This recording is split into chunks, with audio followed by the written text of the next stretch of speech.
നാരായണ നാരായണ. ഓം.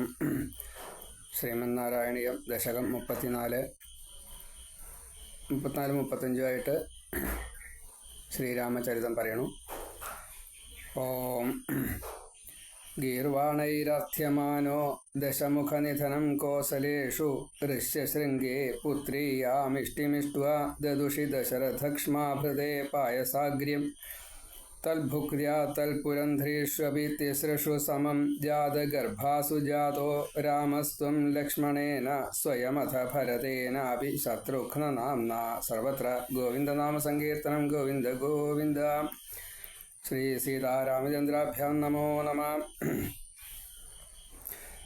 ഗീർവാണൈഹി, സ്വർഗത്തിലിരിക്കുന്ന ദേവന്മാരൻ, ആ ദേവന്മാരുടെ വാക്ക് എന്നുള്ള നിലയ്ക്ക് ഗീർവാണൈഹി, ദേവന്മാരാൽ ദശമുഖനിധനം, രാവണ നിഗ്രഹം, അർത്ഥ്യമാനഹ, യാചിക്കപ്പെട്ടതായിട്ടുള്ള ത്വം ഭഗവാനെ അവിടുന്ന് കോസലേഷു, കോസല രാജ്യത്തില് ഋഷ്യശൃംഗേ, ഋഷ്യശൃംഗ മഹർഷി പുത്രീയാം, പുത്രനുണ്ടാകുവാൻ വേണ്ടി ഇഷ്ടിം, പുത്രകാമേഷ്ടി യാഗത്തെ ഇഷ്ട്വ, യജിച്ചിട്ട് ചെയ്തിട്ട് ദശരഥക്ഷ്മാഭൃതേ, ദശരഥ മഹാരാജാവിന് ആയിക്കൊണ്ട്, ദശരഥ ക്ഷ്മ ഭൂമിയാണ്, ഭൂഭൃതേ ക്ഷ്മാഭൃതേ രാജാവ് എന്നുള്ള നിലയ്ക്കാണ് ഭരിക്കുന്ന, ഭൂമിയെ ഭരിക്കുന്ന, ഭൂഭൃതേ ഭൂമിയെ ഭരിക്കുന്ന, ക്ഷ്മാഭൃതേ ഭൂമിയെ ഭരിക്കുന്ന, ദശരഥ ക്ഷ്മാഭൃതേ ആ ദശരഥ മഹാരാജാവിനായിക്കൊണ്ട് പായസാഗ്ര്യം, അഗ്രമായിട്ടുള്ള പായസം എന്നുവെച്ചാൽ വരിക്കേണ്ടതായിട്ടുള്ള, ശ്രേഷ്ഠമായിട്ട് പൂജിക്കപ്പെടേണ്ടതായിട്ടുള്ള, വരേണ്യമായിട്ടുള്ള എന്നുള്ളർത്ഥം. അങ്ങനെ പായസാഗ്രം, ശ്രേഷ്ഠമായിട്ടുള്ള പായസത്തെ ദദുഷി കൊടുത്തു കഴിഞ്ഞപ്പോൾ, തദ്ഭുക്ര്യ, ഇത് അഗ്നിയിൽ നിന്ന് കിട്ടിയതാണ്.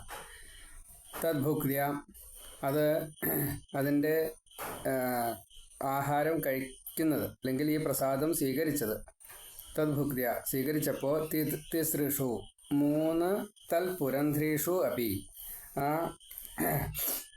പുരത്തിലെ ചില റാണിമാരെ എന്ന് സാരം, പുരന്ധ്രീഷു ദശരഥ രാജാവിൻ്റെ 3 പത്നിമാര് എന്ന് സാരം. പുരന്ധ്രീഷു 3 ഭാര്യമാരായിട്ടുള്ള കൗസല്യ, സുമിത്ര, കൈകേയി. എൻ്റെ ഒരു ക്രമം, കൈകേയിയുടെ വയസ്സ് കൊണ്ട് കൈകേയി മീതെ, സുമിത്ര താഴെ. പക്ഷേ ആദ്യത്തെ കല്യാണം കൗസല്യ, രണ്ടാമത്തെ കല്യാണം സുമിത്ര, മൂന്നാമത്തെ കല്യാണം കൈകേയി, ഇങ്ങനെയാണ്. എങ്കിലും അത്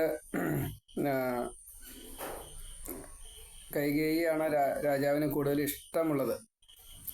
ആദ്യത്തെ ഭാര്യ എന്നുള്ള നിലയ്ക്ക്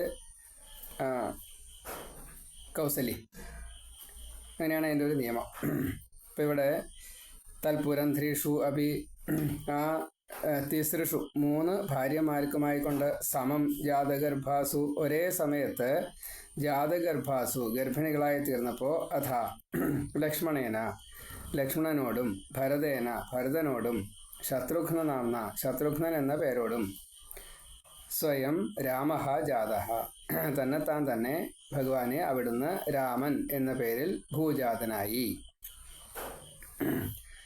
ഇവിടെ കുറച്ചും കൂടി അവിടെ കൂട്ടിച്ചേർത്താലേ മുഴുവനാവുള്ളൂ.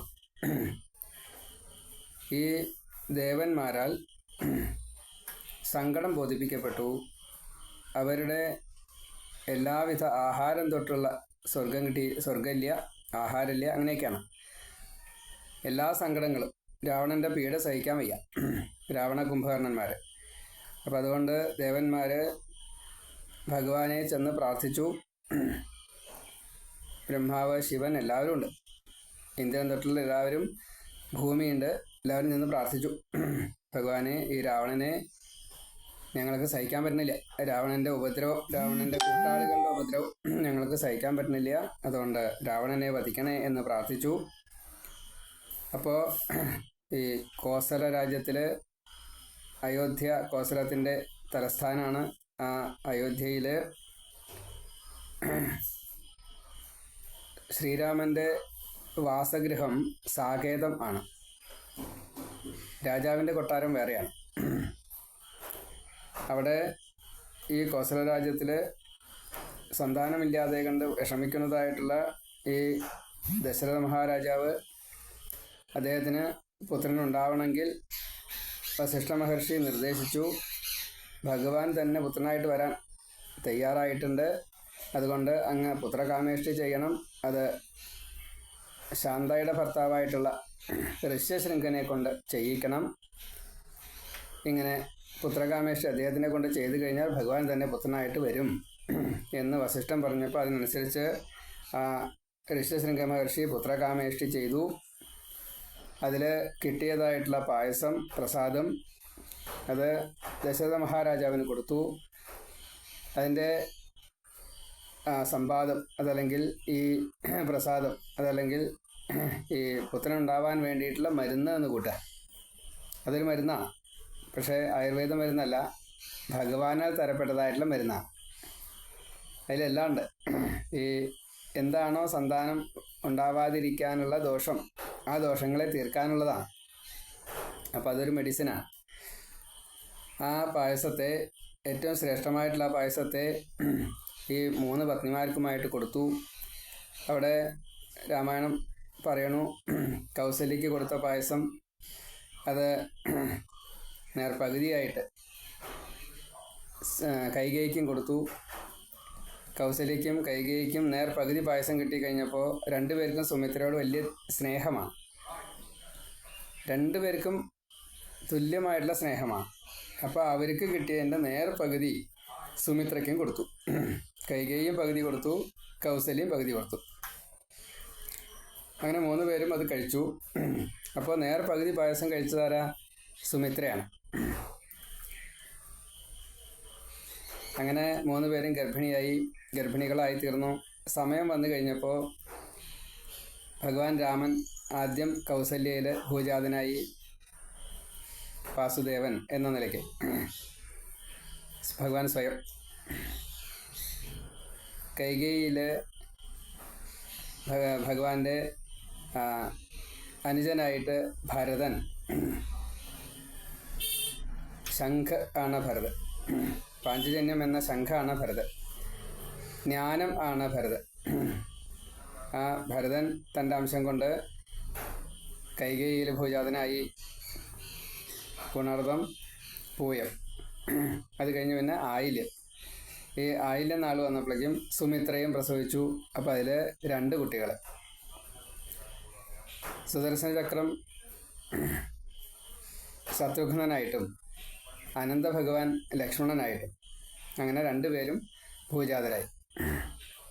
അപ്പോൾ കൗസല്യ കൊടുത്ത പായസത്തിൻ്റെ ആ ഒരു താല്പര്യം കാരണം, അതിൻ്റെ ബന്ധം കാരണം ഈ ലക്ഷ്മണൻ, അനന്ത ഭഗവാൻ ശ്രീരാമനോട് കൂടുതൽ അടുപ്പം കാണിച്ചു.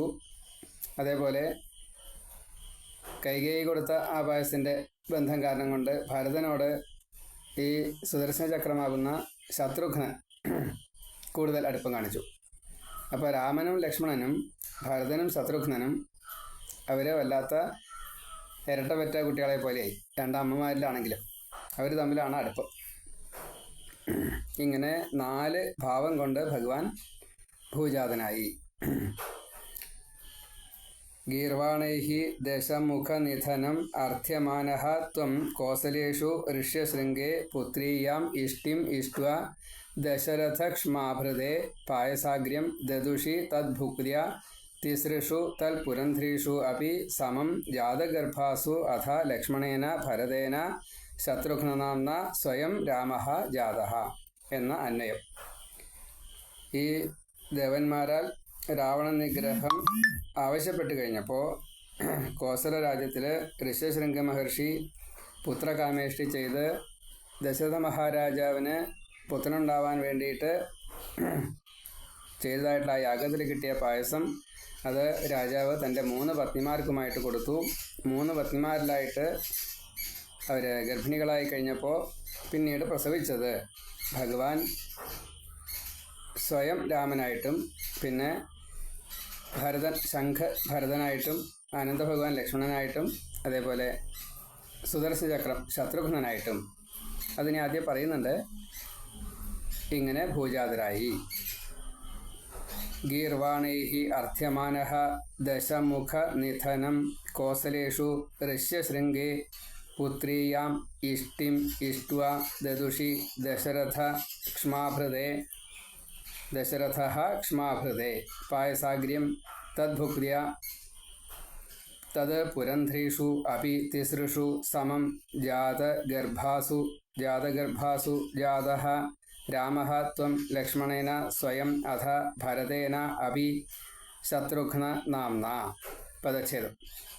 ഗീർവാണൈരർത്ഥ്യമാനോ ദശമുഖനിധനം കോസലേഷു ഋഷ്യശൃംഗേ പുത്രീയാമിഷ്ടിമിഷ്ട്വാ ദദുഷി ദശരഥക്ഷ്മാഭൃതേ പായസാഗ്ര്യം തദ്ഭുക്ത്യാ തത്പുരന്ധ്രീഷ്വപി തിസൃഷു സമം ജാതഗർഭാസു ജാതോ രാമസ്ത്വം ലക്ഷ്മണേന സ്വയമഥ ഭരതേനാപി ശത്രുഘ്നനാംനാ. രണ്ടാമത്തെ ശ്ലോകം. കോദണ്ഡീ കൗശികസ്യ ക്രതുവരമവിതും ലക്ഷ്മണേന അനുയാതോ യാതോ ഭൂസ്താദവാച മുനികഥിതമനുദ്വന്ദ്വശാന്താധ്വഖേദ നൃണാം ത്രാണായ ബാണൈർമുനിവചനബലാത് താടകാം പാടയിത്വാ ലബ്ധ്വാസ്മാദസ്ത്രജാലം മുനിവനമഗമോ ദേവസിദ്ധാശ്രമാഖ്യം. ഹേ ദേവ, താതവാചാത്വം കോദണ്ഡി. ഭഗവാനെ ഗുരുവായൂരപ്പ, അങ്ങ് അച്ഛൻ്റെ വാക്കനുസരിച്ച് കോദണ്ഡം എന്ന വില്ല്, ശാർങ്കം എന്ന വില്ലാണ് കോദണ്ഡം. അത് രാമനാകുമ്പോൾ കോദണ്ഡം എന്ന് പറയും. ഭഗവാന്റെ സ്വതയുള്ള വില്ലിൻ്റെ പേര് ശാർങ്കം എന്നാണ്. ലക്ഷ്മണേന അനുയാത, ശ്രീരാമൻ ഈ ലക്ഷ്മണനോട് കൂടിയിട്ട് പിന്തുടരപ്പെട്ടു. ലക്ഷ്മണനും രാമനും കൂടിയിട്ട് മുനി കഥിതം അനുദ്വന്ദ്വ ശാന്താധ്വഖേദം, മഹർഷിയാൽ പറഞ്ഞ 2 മന്ത്രങ്ങൾ കൊണ്ട് യാത്രാക്ലേശം മാറിയ ഭാവത്തിലെത്തി. അവിടെ മുനി എന്നുള്ളത് വിശ്വാമിത്ര മഹർഷിയാണ്. ഈ ഭഗവാന്മാരുടെ വിദ്യാഭ്യാസാദി കാര്യങ്ങളെല്ലാം കഴിഞ്ഞു. ഉപനയനം കഴിഞ്ഞ് വിദ്യാഭ്യാസാദി കാര്യങ്ങളെല്ലാം കഴിഞ്ഞതിന് ശേഷം യോഗ്യത കിട്ടിക്കഴിഞ്ഞ സമയത്താണ് വിശ്വാമിത്ര മഹർഷി അവിടെ വരുന്നത്. വിശ്വാമിത്ര മഹർഷിക്ക് യാഗം ചെയ്യാൻ നിവൃത്തിയില്ല. മാരീച സുബാഹു തൊട്ടുള്ള ആൾക്കാർ വല്ലാണ്ട് ബുദ്ധിമുട്ടിക്കണം. താടകാവനത്തിലേക്ക് പ്രവേശിക്കാൻ പോലും നിവൃത്തിയില്ല. വിശ്വാമിത്രൻ്റെ സിദ്ധാശ്രമത്തിൽ ഇരുന്നിട്ട് യാഗം ചെയ്യാൻ നിവൃത്തിയില്ല. യാഗരക്ഷയ്ക്ക് വേണ്ടിയിട്ട് കുട്ടികളെ പറഞ്ഞയക്കണം എന്ന് പറഞ്ഞു. അപ്പോൾ രാജാവ് പറഞ്ഞു, ഞാൻ വരാം, കുട്ടികൾ അത്രയല്ലേ ആയുള്ളൂ, അത് പറ്റില്ല, കുട്ടികളെ തന്നെ പറഞ്ഞയക്കണം എന്ന് പറഞ്ഞു. അപ്പോൾ രാജാവിന് വിസമ്മതം ഉണ്ടായി, സമ്മതമായില്ല. അപ്പോൾ വസിഷ്ഠ മഹർഷി പറഞ്ഞു, രാജഗുരുവാണ്, ചില ഉദ്ദേശത്തോട് കൂടിയിട്ടാണ് ഈ രാമനെയും ലക്ഷ്മണനെയും പറഞ്ഞയക്കണത്. ഇത് ഭഗവാനും അനന്തഭഗവാനാണല്ലോ, വിഷ്ണുവും അനന്തനുമാണല്ലോ, അവർക്ക് ചില ഉദ്ദേശങ്ങളുണ്ട്. വിശ്വാമിത്ര മഹർഷി ഈ രാമാവതാരത്തെ സഹായിക്കാൻ വേണ്ടിയിട്ടാണ് ചെയ്യുന്നത്, അങ്ങ് പറഞ്ഞയച്ചോളൂ എന്ന് പറഞ്ഞു. അങ്ങനെ പറഞ്ഞയച്ചു. പോണ വഴിക്ക് ഈ മുനി കഥിതം അനുദ്വന്ദ്വ ശാന്താധ്വഖേദം, മുനിയാൽ പറയപ്പെട്ടതായിട്ടുള്ള അനുദ്വന്ദ്വ, രണ്ട് എണ്ണം, എന്താ അത്, ശാന്താധ്വഖേദം, ഖേദം ഇല്ലാത്ത ഒരവസ്ഥയിൽ ശാന്തമായിട്ടിരിക്കാൻ വേണ്ടിയിട്ട്. യാത്രാക്ലേശം തൊട്ടുള്ള ഓരോ കാര്യങ്ങളും. ഇവിടെ ബല അതിബല എന്ന 2 മന്ത്രം വിശ്വാമിത്രൻ രാമനും ലക്ഷ്മണനും ഉപദേശിച്ചു കൊടുത്തു എന്നാണ്. അവിടെ ശമദമങ്ങളെയാണ് ഈ മന്ത്രങ്ങളെ കൊണ്ട് കിട്ടുക. മനോജയം, ഇന്ദ്രിയജയം, ശാരീരികമായിട്ടും മാനസികമായിട്ടുള്ള ഒരു ക്ഷമതയെ കിട്ടും, കഴിവിനെ കിട്ടും. അതേപോലെ എന്തും സഹിക്കാനുള്ളൊരു കഴിവുണ്ടാവും. വിശപ്പ് ദാഹമൊന്നും തീരെ ഉണ്ടാവില്ല, യാത്രാക്ലേശം ഉണ്ടാവില്ല. ഈ മന്ത്രം സ്ഥിരമായിട്ട് ജപിക്കുകയാണെങ്കിൽ. അതാണ് ബല അതിബല എന്നുള്ള ആ 2 മന്ത്രങ്ങൾ. അത് വിശ്വാമിത്ര മഹർഷി ഈ സിദ്ധാശ്രമത്തിലേക്ക് കുട്ടികളെ കൊണ്ടുപോകുന്ന സമയത്ത് വിശ്വാമിത്രൻ രാമനും ലക്ഷ്മണനുമായിട്ട് ഉപദേശിച്ചു കൊടുത്തു. കൗശികസ്യ, ആ വിശ്വാമിത്രൻ്റെ ക്രതുവരം, അതിശ്രേഷ്ഠമായിട്ടുള്ള യാഗത്തെ അവിതും രക്ഷിക്കുവാനായിക്കൊണ്ട് യാതഹ അഭൂഹു, യാത്ര തിരിച്ചു. പിന്നെയോ മുനി വചനബലാത്, ഈ മുനിയുടെ വാക്കിനെ പ്രമാണമാക്കിയിട്ട്, അതായത് വിശ്വാമിത്ര മഹർഷി പറഞ്ഞു, ആ വാക്കിനെ പ്രമാണമാക്കിയിട്ട് നൃണാം, ഈ സജ്ജനങ്ങളുടെ, മനുഷ്യരുടെ എന്നർത്ഥമുള്ളൂ, നൃണാം സജ്ജനങ്ങളുടെ ത്രാണായ രക്ഷയ്ക്കായിക്കൊണ്ട് ബാണൈഹി ബാണങ്ങളെ കൊണ്ട് താടകാം താടകയെ പാടയിത്വ കൊന്നിട്ട് അസ്മാത് മുനിയുടെ അടുക്കൽ നിന്ന് അസ്ത്രജാലം അസ്ത്രസമൂഹത്തെ ലബ്ധ്വ നേടിയിട്ട് സിദ്ധാശ്രമാഖ്യം സിദ്ധാശ്രമം എന്നു പേരുള്ള വിശ്വാമിത്രൻ്റെ ആശ്രമത്തിൽ മുനിവനം ഈ തപോവനത്തെ അഗമഹ അവിടേക്ക് എത്തിച്ചേരുകയും ചെയ്തു. അവിടെ ബാണങ്ങളെ കൊണ്ട് എന്നാണ് പറഞ്ഞത്. അപ്പോൾ സ്വതേ താടകാവധം സ്വതേ സ്ത്രീവധമാണ്, അതുകൊണ്ട് അത് ചെയ്യാൻ പാടില്ല. പക്ഷേ ഗുരുവായിട്ടുള്ള വിശ്വാമിത്ര മഹർഷി ബ്രാഹ്മണൻ ഉപദേശിച്ചു, കൊന്നോളൂ എന്ന് പറഞ്ഞു. കാരണം സ്ത്രീവധത്തിന് ചില നിഷേധങ്ങളൊക്കെ ഉണ്ട്. അപ്പോൾ ആ നിഷേധങ്ങൾ ഇവിടെ ബാധകമല്ല, അങ്ങ് അതിനു വേണ്ടിയിട്ടാണ് അവതാരം സ്വീകരിച്ചത്, ഈ സ്ത്രീയെ വധിച്ചോളൂ, അതിന് പാപം ഉണ്ടാവില്ല എന്ന് കാര്യകാരണ സഹിതം പറഞ്ഞു കഴിഞ്ഞപ്പോൾ ഒറ്റ അമ്പ് കൊണ്ട് ആ താടകയെ വധിച്ചു എന്നാണ്. പിന്നീട് കൂടുതൽ യുദ്ധമൊന്നും ഉണ്ടായിട്ടില്ല, തമ്മിലുള്ള യുദ്ധത്തിനൊന്നും അവസരം കൊടുത്തില്ല ഭഗവാൻ. കാരണം സ്ത്രീയുമായിട്ടുള്ള യുദ്ധം അത് അത്ര യോഗ്യമല്ല. അവിടെ ബാണൈഹി എന്ന് ചേർത്ത് വെച്ചാലും അത് അറിഞ്ഞുകൊണ്ട് തന്നെ ചേർത്താവും. മറ്റ് ആരെങ്കിലും വന്നെന്ന് വെച്ചാൽ അവരെ വെക്കാം എന്നുള്ള അർത്ഥത്തിൽ. അല്ലാണ്ട് രാമായണത്തിൽ അങ്ങനെ ഉണ്ടല്ലോ, ഒരു അമ്പ് കൊണ്ട് കൊന്നു എന്നൊക്കെ ഉണ്ട്. അപ്പോൾ ആ നിലയ്ക്ക് നമുക്കത് വിഷയമല്ല. ഇവിടെ അത്രയേ ഉള്ളൂ. ഏതായാലും ആ സ്ത്രീവധമാണ്, സ്ത്രീയായിട്ടുള്ള രാക്ഷസിയെയാണ് ആദ്യമായിട്ട് രാമൻ വധിച്ചത്, അതും വിശ്വാമിത്രൻ്റെ വാക്ക് കേട്ടിട്ട്. അപ്പോൾ ഇവിടെ വിശ്വാമിത്ര മഹർഷി ആരാണ് എന്നുള്ളതും കുറച്ചൊരു പ്രാധാന്യത്തോടു കൂടിയിട്ട് നമ്മൾ മനസ്സിലാക്കണം.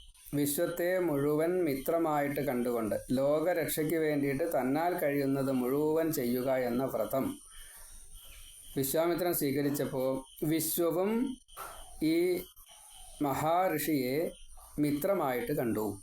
അങ്ങനെ വിശ്വം മുഴുവനും മിത്രമായിട്ട് കണ്ട മഹാഋഷി വിശ്വത്തെ മുഴുവൻ മിത്രമായിട്ട് കണ്ടു. അങ്ങനെയുള്ള വിശ്വാമിത്ര മഹർഷി കൗശിക ഗോത്രത്തിൽ ജനിച്ച കാരണം കൊണ്ട് കൗശികൻ എന്ന പേര്. കുശികൻ്റെ വംശത്തിൽ ജനിച്ചു, അതുകൊണ്ടാണ്. രാജാവായിട്ട് ജനിച്ചു, ബ്രാഹ്മണനായിട്ട് മാറി, ബ്രഹ്മർഷിയായിട്ട് മാറി. ഹേ ദേവ അന്വയം. ഹേ ദേവ താതവാചാത്വം കോദണ്ഡി ലക്ഷ്മണേന അനുയാതഃ മുനി കഥിതം അനുദ്വന്ദ്വശാന്താധ്വഖേദം കൗശികസ്യ ക്രതുവരം അവിതും യാതഃ അഭൂഃ മുനിവചനബലാത് നൃണാം ത്രാണായ ബാണൈഃ താടകാം പാടയിത്വ അസ്മാത് അസ്ത്രജാലം ലബ്ധ്വ സിദ്ധാശ്രമാഖ്യം മുനിവനം അഗമ എന്ന് അന്വയം. കോദണ്ഡി കൗശികസ്യ ക്രതുവരം അവിതും ലക്ഷ്മണേന അനുയാതഃ യാതഃ അഭൂഃ താതവാച മുനികഥിതം അനുദ്വന്ദ്വ ശാന്താധ്വഖേദഃ നൃണാം ത്രാണായ ബാണൈഃ മുനിവചനബലാത് താടകാം പാടയിത്വ ലബ്ധ്വ അസ്മാത് അസ്ത്രജാലം മുനിവചനം അഗമഃ ദേവസിദ്ധാശ്രമാഖ്യം. ദേവസിദ്ധാശ്രമാഖ്യം. അല്ലയോ ഗുരുവായൂരപ്പ, അച്ഛൻ്റെ വാക്കനുസരിച്ച് രാമനായിട്ടുള്ള ഭഗവാനെ അങ്ങ് കോദണ്ഡം എന്ന ആ ശാർംഗം വില്ല് എടുത്ത് ലക്ഷ്മണനോടൊപ്പം ഈ മഹർഷിയെ പിന്തുടർന്നുകൊണ്ട് മഹർഷിയാൽ പറയപ്പെട്ടതായിട്ടുള്ള ബല അതിബല 2 മന്ത്രങ്ങൾ ശമദമത്തിനായിട്ടും ഇന്ദ്രിയജയത്തിനായിട്ടും മനോജയത്തിനായിട്ടും യാത്രാക്ലേശാദികൾ ഒന്നും അറിയാത്ത രീതിയിൽ സഹനശക്തി, തിദിക്ഷ, ക്ഷമത കിട്ടാൻ വേണ്ടിയിട്ടുമുള്ള മന്ത്രങ്ങളെ സ്വീകരിച്ച് വിശ്വാമിത്രൻ്റെ അതിശ്രേഷ്ഠമായിട്ടുള്ള യാഗത്തെ രക്ഷിക്കാനായിക്കൊണ്ട് വിശ്വാമിത്രൻ്റെ ഒപ്പം യാത്ര തിരിച്ചു. ആ മഹർഷിയുടെ വാക്ക് കേട്ട് അതൊരു പ്രമാണമായിട്ട് എടുത്തുകൊണ്ട് സജ്ജനങ്ങളുടെ രക്ഷയ്ക്കായിട്ട് താടകയെ ഒരു അമ്പ് കൊണ്ട്, താടകയെ ബാണങ്ങളെ കൊണ്ട് താടകയെ കൊന്നിട്ട്, അല്ലെങ്കിൽ മുക്തി കൊടുത്തിട്ട്, താടകയ്ക്ക് മുക്തി കൊടുത്തു. അതിനുശേഷം മുനിയുടെ അടുത്ത് ചെന്നിട്ട് ധാരാളം മറ്റുള്ള ദിവ്യാസ്ത്രങ്ങളെ മുഴുവൻ സ്വീകരിച്ചു. ദിവ്യാസ്ത്രങ്ങളൊക്കെ സ്വയം മന്ത്രങ്ങളായിട്ടാണ് കൊടുക്കുക. ആ മന്ത്രങ്ങളായിട്ട് വിശ്വാമിത്രനും അഗസ്ത്യനും ഭരദ്വാജനും ഒക്കെ ധാരാളം കൊടുക്കുന്നുണ്ട്. മഹാഋഷിമാരാൽ ഉപദേശിച്ചു കൊടുക്കപ്പെട്ടതായിട്ടുള്ള മന്ത്രങ്ങൾ. ഈ നമ്മുടെ പുരാണങ്ങളിൽ പറയപ്പെടുന്നതായിട്ട് എല്ലാ മഹർഷിമാർക്കും ഏത് തരത്തിൽപ്പെട്ടതായിട്ടുള്ള യുദ്ധങ്ങളെ നേരിടാനും മറ്റൊരാളുടെ സഹായം വേണ്ട. ഈ വിശ്വാമിത്ര മഹർഷിക്കും വേണ്ട. യാഗദീക്ഷിതരായതുകൊണ്ട്, വ്രതസ്ഥരായതുകൊണ്ട് അവർക്ക് ആ സമയത്ത് യുദ്ധം ചെയ്യാൻ സാധിക്കില്ല. യുദ്ധത്തിൽ ഹിംസ വരും. ഹിംസ ചെയ്ത് കഴിഞ്ഞാൽ ഇതിന് ഫലമില്ല, യാഗത്തിന് ഫലമില്ല. അപ്പോൾ അതുകൊണ്ട് അവർ സ്വയം ചെയ്യാറില്ല, ക്ഷത്രിയരെ കൊണ്ട് ചെയ്യിക്കേ പതിയുള്ളൂ. അപ്പോൾ ഇവിടെ ഈ മഹർഷിയും അതുതന്നെയാണ് ചെയ്തത്. എല്ലാ ബ്രാഹ്മണരും ഇതിന് യോഗ്യരാണ്. അങ്ങനത്തെവരെ മാത്രമേ ഈ ഗണനാഥന്മാരായിട്ട്, ഗോത്ര തലവന്മാരായിട്ട് എടുക്കാറുള്ളൂ. ഭരദ്വാജ ഗോത്രം, വിശ്വാമിത്ര ഗോത്രം, അഗസ്ത്യ ഗോത്രം, വസിഷ്ഠ ഗോത്രം, ഇങ്ങനെ നമ്മൾ ഗോത്ര തലവന്മാരെ പ്രത്യേകമായിട്ട്, അങ്കിരസ് ഗോത്രം, 9 ആൾക്കാരുണ്ട്. 9 ആൾക്കാരല്ല, പിന്നെ അതുപോലെ കുറേ ഉണ്ട്. കശ്യപ ഗോത്രം, അത്രി ഗോത്രം, മരീചി, അത്രി, അങ്കിരസ, പുലസ്ത്യ, പുലസ്ത്യൻ, പുലഹൻ, ക്രതു, ഭൃഗു, ഭാർഗവ ഗോത്രം, വസിഷ്ഠൻ, ഇങ്ങനെ ഗോത്ര തലവന്മാരുണ്ട്. ഈ ഗോത്ര തലവന്മാർ വെറുതെ ഗോത്ര തലവന്മാരായിട്ടല്ല, പരമ്പര സൃഷ്ടിച്ചു, ഭാര്യ, മക്കള്, പേരക്കുട്ടികൾ അങ്ങനെ വന്നവരല്ല. അതും ഉണ്ട് എന്നേ ഉള്ളൂ. അവർക്ക് ഭഗവാന്റെ സഹായം മാത്രമേ വേണ്ടൂ. രാജാവിൻ്റെയോ മറ്റുള്ളവരുടെയോ സഹായം വേണ്ട. അവർ സ്വയമേവ ചെയ്യാൻ കൂട്ടിയേ പറ്റും. കർദമ മഹർഷി അതാണ് നമുക്ക് കാണിച്ചു തരുന്നത്. ഒരു പ്രയാസമില്ലാതെ കണ്ട് എത്രയോ സംഭാരങ്ങളോട് കൂടിയിട്ടാണ് കാമക വിമാനം. വിമാനങ്ങളുടെ പേര് നമ്മൾ കേട്ടിട്ടുണ്ടോ? കാമക വിമാനം, സൗഭഗ വിമാനം, പുഷ്പക വിമാനം. എവിടേക്കാണോ യാത്ര വേണ്ടത് അവിടേക്ക് വിചാരിക്കുകയേ വേണ്ടൂ, പോവാൻ സാധിക്കും. അതിനൊരു യന്ത്ര സംവിധാനം തന്നെ ഉണ്ടോ എന്ന് ചോദിച്ചാൽ അറിയില്ല. നമ്മൾ സങ്കല്പിക്കണമെന്ന് മാത്രമേ ഉള്ളൂ.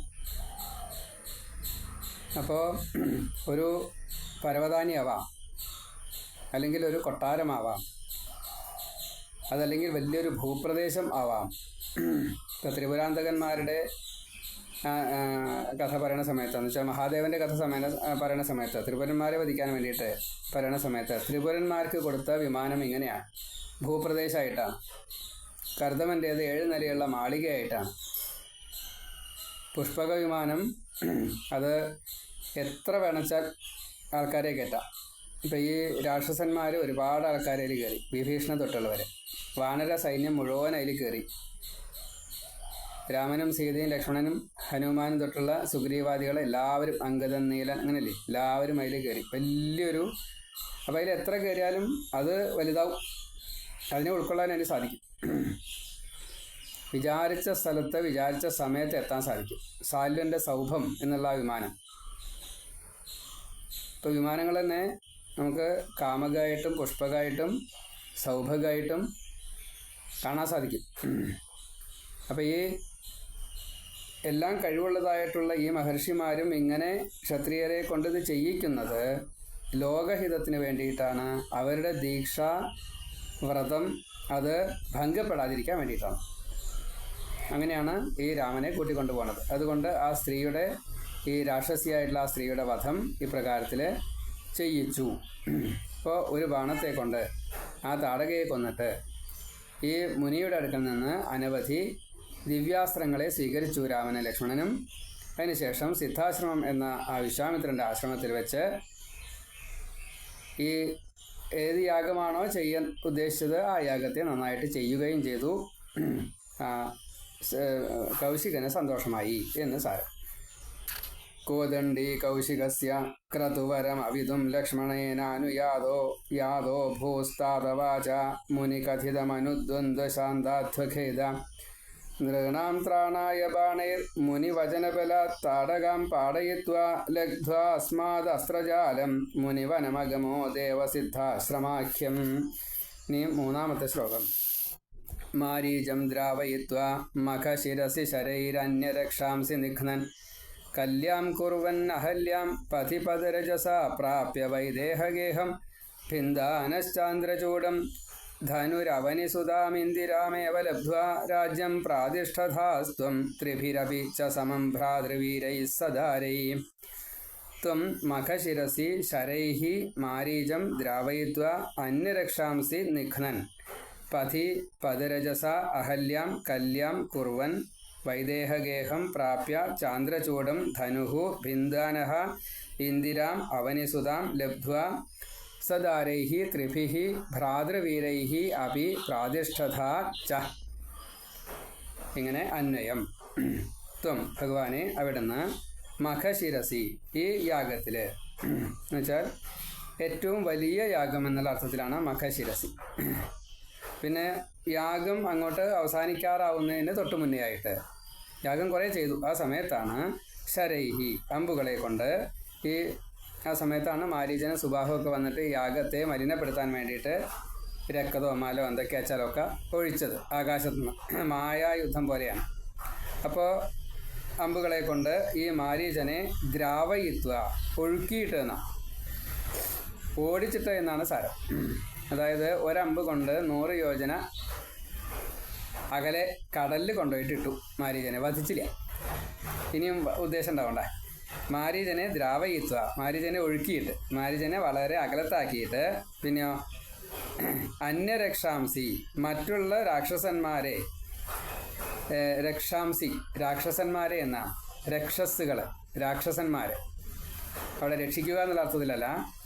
അന്യരക്ഷാംസി മറ്റുള്ള രാക്ഷസന്മാരെ നിഘ്നൻ കൊന്നിട്ട് പഥി ആ മാർഗത്തിൽ പദരജസ കാലടികളെ കൊണ്ട് പാദധൂളിയെ കൊണ്ട് പദരജസ അഹല്യാം അഹല്യയ്ക്ക് മുക്തി കൊടുത്തു.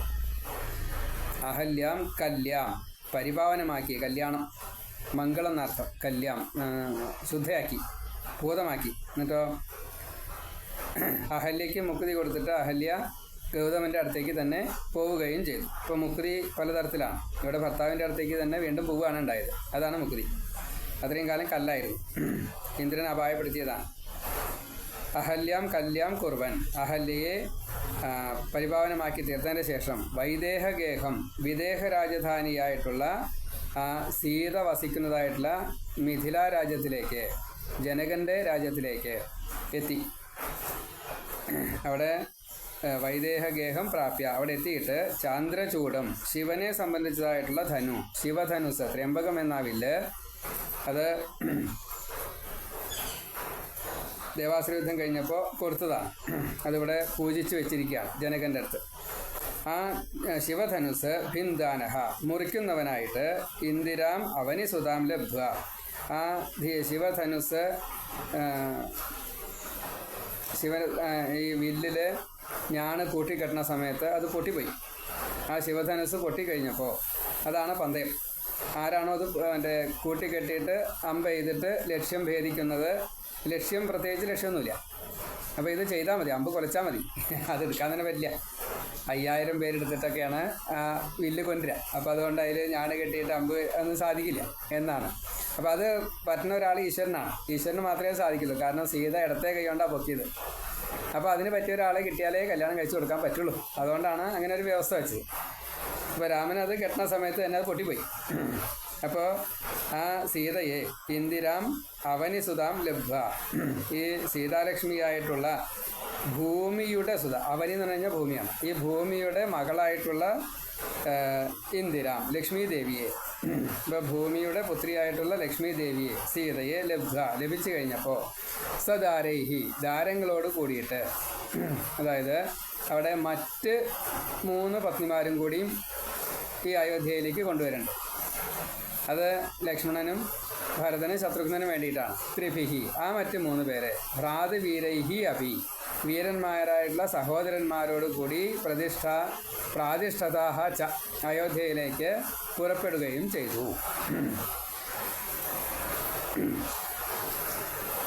അവിടെ ജനകൻ്റെ പുത്രിയായിട്ടുള്ള ഊർമിളയെ ലക്ഷ്മണൻ സ്വീകരിച്ചു. ഭരതൻ കുശധ്വജ പുത്രിയായിട്ടുള്ള മാണ്ഡവിയെയും സ്വീകരിച്ചു. കുശധ്വജൻ എന്നുള്ളത് ഈ ജനകൻ്റെ അനുജനാണ്. ആ സീരധ്വജനാണ് സീതയുടെ അച്ഛൻ്റെ പേര്. സീരധ്വജൻ്റെ പുത്രി ഊർമിളയെ ലക്ഷ്മണൻ വെളിയിച്ചു. സീരധ്വജൻ്റെ അനുജനായിട്ടുള്ള കുശധ്വജൻ്റെ പുത്രി മാണ്ഡവിയെ ഭരതൻ വെളിയിച്ചു. ശ്രുതകീർത്തിയെ ശത്രുഘ്നനും വെളിയിച്ചു. അപ്പോൾ ഇങ്ങനെ 4 കല്യാണം ഒരേ മണ്ഡപത്തിൽ. സീതാരാമേന്ദ്രന്മാരും ഊർമിള ലക്ഷ്മണന്മാരും മാണ്ഡവി ഭരതന്മാരും ശ്രുതകീർത്തി ശത്രുഘ്നന്മാരും കൂടിയിട്ട് യാത്ര തിരിച്ചു അയോധ്യയിലേക്ക്. അപ്പോൾ അതിൻ്റെ ഇടയ്ക്ക് കുറേ സംഭവങ്ങളൊക്കെ ഉണ്ട്. അമ്പ് കൊലച്ചു കഴിഞ്ഞപ്പോൾ ജനകൻ അയോധ്യ രാജാവായിട്ട് ദശരഥനെ വിളിച്ചു വരുത്തി, വസിഷ്ഠനെ വിളിച്ചു വരുത്തി, ക്ഷണിച്ച് കൂട്ടിക്കൊണ്ടുവന്ന് വിവാഹം അതിഗംഭീരമായിട്ട് നടത്തി. ആ വിവാഹം നടന്നതിന് ശേഷം അതിന് കാലമൊക്കെ ഉണ്ട്, ഒക്കെ കടന്നതിന് ശേഷം എല്ലാവരും കൂടിയിട്ട് തിരിച്ച് യാത്ര ചെയ്തു എന്നതാണ്.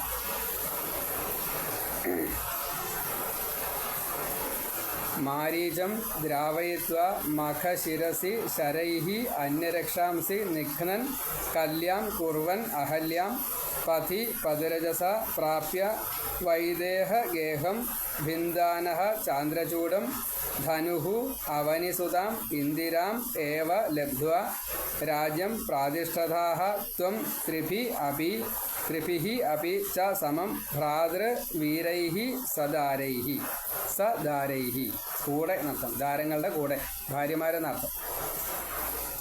ഇങ്ങനെ പദച്ഛേദം. ഇപ്പോൾ ഭഗവാനെ അവിടുന്ന് ഈ സിദ്ധാശ്രമത്തിൽ വെച്ച് നടത്തിയതായിട്ടുള്ള ആ വിശ്വാമിത്രൻ്റെ യാഗം കുറച്ചാണ് ചെന്നു, കുറേ കഴിഞ്ഞിറക്കണു, പൂർത്തിയായിട്ടില്ല. ആ സമയത്താണ് മാരീചനും സുബാഹു തൊട്ടുള്ള രാക്ഷസന്മാരൊക്കെ വന്നത്. അവർ ചില മായയൊക്കെ പ്രയോഗിച്ചു കഴിഞ്ഞപ്പോൾ യാഗത്തിന് വിഘ്നം വരണമെന്ന് മനസ്സിലായി. ആ മാരീചനെ 100 യോജന കടലിലേക്ക് കൊണ്ടുപോയിട്ട് അകലെ കൊണ്ടുപോയിട്ട് തള്ളിയിട്ടു ഒരമ്പുകൊണ്ട്. സുബാഹു തൊട്ടുള്ള രാക്ഷസന്മാരെയൊക്കെ വധിച്ചു. അതിനുശേഷം ഈ ഭഗവാന്റെ ഉത്തരവാദിത്വം അത് കഴിഞ്ഞപ്പോൾ മിഥില രാജ്യത്തിലേക്ക് സീതാ സ്വയംവരത്തിനായിട്ട് ഈ വിശ്വാമിത്ര മഹർഷി ലക്ഷ്മണനെയും രാമനെയും കൂടിയിട്ട് യാത്രയായി. പോകുന്ന വഴിക്ക് അഹല്യാവനത്തിലൂടെ പോയി. ഗൗതമാശ്രമം ആണ് ആ സ്ഥലം. ഗൗതമനും അഹല്യയും കൂടിയിട്ട് താമസിക്കുന്ന സമയത്ത് ഇന്ദ്രൻ അവിടെ വന്ന് ഈ അസമയത്ത് ഗൗതമൻ കുളിക്കാൻ പോയ സമയത്ത് അഹല്യയെ പ്രാപിച്ചു. ഗൗതമൻ്റെ വേഷത്തിൽ വന്നിട്ട് സമയം തെറ്റിയിട്ടാണ് ഞാൻ കുളിക്കാൻ വന്നതെന്ന് മനസ്സിലായി.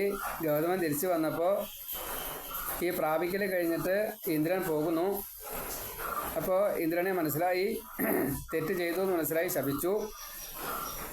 അങ്ങനെ നിൻ്റെ ശരീരത്തിൽ മുഴുവൻ ഭഗങ്ങളുണ്ടായി തീരട്ടെ എന്ന് പറഞ്ഞു. ശാപമോക്ഷമായിട്ടത് ഭഗം എന്നുള്ളത് കണ്ണുകളാക്കി. അങ്ങനെ സഹസ്രാക്ഷൻ എന്ന നിലയ്ക്ക് ഇന്ദ്രനെ ആക്കി തീർത്തു. ആ തെറ്റ് കാരണം കൊണ്ട് അഹല്യയ്ക്കും ഗൗതമൻ ശാപം കൊടുത്തു, നീ കല്ലായിട്ട് പോട്ടെ എന്ന്. കാരണം ഭർത്താവിനെ മനസ്സിലായില്ലല്ലോ, പാതിവ്രത്തില്ലാത്തതുകൊണ്ടാണ് എന്നാണ്. തപസ്സിൻ്റെ തീവ്രത കുറച്ച് കുറഞ്ഞു പോയി, അതുകൊണ്ടാണ്. അപ്പോൾ അതുകൊണ്ട് കുറച്ചുകൂടി തപസ് ചെയ്തോളൂ എന്നുള്ള നിലയ്ക്ക് ശാപം കൊടുത്തു, കല്ലായി തീരട്ടെ. ശാപമോക്ഷം ഭഗവാൻ തന്നെ ശ്രീരാമനായിട്ട് വരും. ആ പാദധൂളി നീ എന്നാണോ ഏൽക്കുന്നത് അപ്പോൾ മുക്തി. ഭക്തിയുടെ പരിപൂർത്തിയാണ് ഈ പാദസ്മരണം. അതാണ് പൂർത്തിയായി കഴിഞ്ഞാൽ അപ്പോൾ മുക്തി കിട്ടും. അപ്പോൾ പ്രത്യക്ഷമായി ഭഗവാൻ ശ്രീരാമൻ്റെ വേഷത്തിൽ പ്രത്യക്ഷമായി. അപ്പോൾ പാദം സ്പർശിച്ചു കഴിഞ്ഞപ്പോൾ ഈ കല്ലിൽ അഹല്യാകുന്ന കല്ല് ശ്രീരാമൻ്റെ പാദം സ്പർശിച്ചു കഴിഞ്ഞപ്പോൾ അഹല്യായിട്ട് തീർന്നു. അഹല്യയ്ക്ക് മുക്തി കൊടുത്തു. വീണ്ടും ഗൗതമൻ്റെ പത്നിയായിട്ട് അഹല്യ പോവുകയും ചെയ്തു. അതിനുശേഷം വിദേഹരാജ്യത്തേക്ക്, ജനകൻ്റെ മിഥില രാജ്യത്തിലേക്ക് അവിടെ എത്തി. അവിടെ ചെന്ന് കഴിഞ്ഞപ്പോൾ ഈ സീതാ സ്വയംവരത്തിൽ പങ്കെടുക്കാൻ വേണ്ടിയിട്ട് ശിവധനുസ്സായിട്ടുള്ള ത്രയംബകം എന്ന വില്ല് അത് ഞാണ് കൂട്ടിക്കെട്ടാൻ വേണ്ടി ശ്രമിച്ചപ്പോൾ അത് പൊട്ടിപ്പോയി. അപ്പോൾ പന്തയത്തിൽ ജയിച്ചു.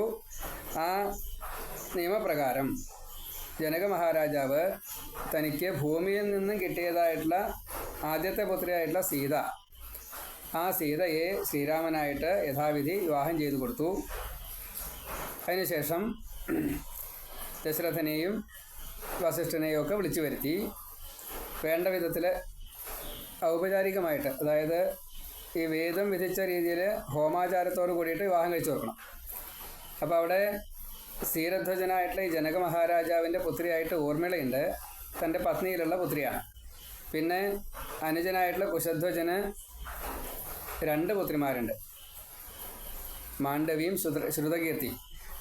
അതിൽ ഊർമിളയെ, സ്വന്തം പുത്രിയെ ഊർമിളയെ ലക്ഷ്മണനായിട്ട് വിവാഹം ചെയ്തു കൊടുത്തു, മാണ്ഡവിയെ ഭരതന് കൊടുത്തു, ഈ ശത്രുഘ്നനായിട്ട് കൊണ്ട് ശ്രുതകീർത്തിയെയും വിവാഹം ചെയ്തു കൊടുത്തു. 4 വിവാഹം ഒരേ മണ്ഡപത്തിൽ നടത്തി. അതിനുശേഷം വിവാഹം കഴിഞ്ഞ് എല്ലാവരും കൂടിയിട്ട് തിരിച്ച് അയോധ്യയിലേക്ക് യാത്രയാവുകയും ചെയ്തു എന്ന് ഈ ശ്ലോകം. മാരീചം ദ്രാവയിത്വ മഖശിരസി ശരൈഹി അന്യരക്ഷാംസി നിഘ്നൻ കല്യാം കുർവന്നഹല്യാം പഥിപദരജസ പ്രാപ്യ വൈദേഹഗേഹം ഭിന്ദാനശ്ചാന്ദ്രചൂഡം ധനുഹു അവനിസുതാം ഇന്ദിരാമേവ ലബ്ധ്വാ രാജ്യം പ്രാതിഷ്ഠധാസ്ത്വം ത്രിഭിരപി ച സമം ഭ്രാതൃവീരൈ സദാരൈ.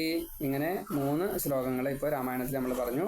ഇനി 4ാമത്തെ ശ്ലോകം തൊട്ട് അടുത്തതിൽ പറയാം. സർവത്ര ഗോവിന്ദനാമ സങ്കീർത്തനം. ഗോവിന്ദ ഗോവിന്ദ.